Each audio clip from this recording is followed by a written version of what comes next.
For today's video mga idol ay luluwas kami ng Santa Cruz, Manila at follow up check up nila Kambal, kaya agaran na kaming umalis ng maaga at nag-arkila pala kami ng tricycle para dire-diretso na sa bus terminal kung saan sa Balibago, Santa Rosa.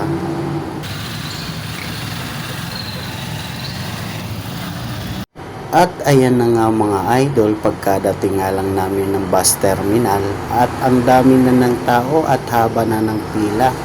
At buti na lang si Mrs. sanay sa commute lang at nakipagsiksikan talaga. Nung nasa sinapupunan pa sila Kambal, talaga naman si Mrs.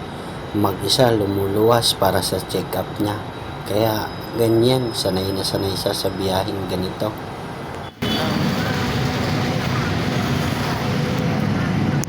At ayan na nga mga idol, nakasakay na kami ng bus at sa unahan kami nakaupo mga idol dahil nga hindi gaano pang dami ng tao at napagbigyan kami gawa nga ng mga bata.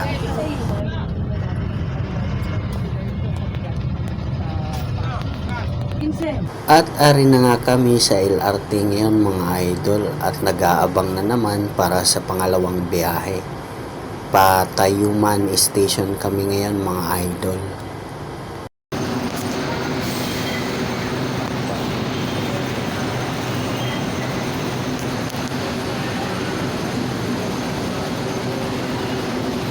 So ayan, dito na nga kami sa Tayuman Station. Pababa na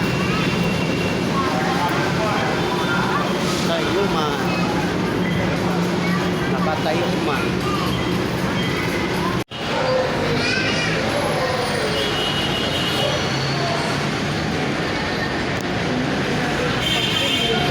At pagkadating nga lang namin ng hospital mga idol, agara nang nag-asikaso ng mga papel nila Kambal si Mrs. at pumila na. At habang ay siya nagsusulat, dala-dala pa si Kambal. Ang hirap talaga kasi hindi naman pwedeng ilapag habang ay magsusulat. At pagkadating nga lang ng doktor at agaran na kaming tinawag at para sa check-up nila Kambal. At kasalukuyan ngayon mga idol ay natapos na. At talaga naman talaga si Kambal ay tulog na tulog pa. Yung isa naman dahil nagpupo at pinalitan ng diaper at kaninang iyak ng iyak pa. Tawag.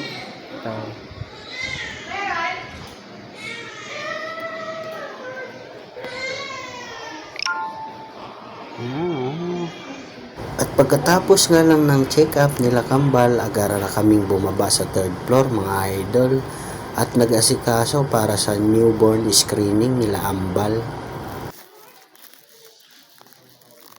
Kami dito sa newborn screening. At ito si tulog lang. So ayan, dahil tapos na ang lahat at naasikaso na ang mga dapat asikasuhin sa ospital, at ari na nga at nagabang na naman kami ng pabalik LRT Tayuman at pabalik na naman ng Buendia kung saan ang bus terminal ng Pabalibago. So ayan mga idol, fast forward na nga tayo, dito na nga kami, nakarating na kung saan kami nauwi. Buti na lang at maaga pa at makapag-relax dahil may pasok pa mamaya. At hanggang dito na lang, bye bye.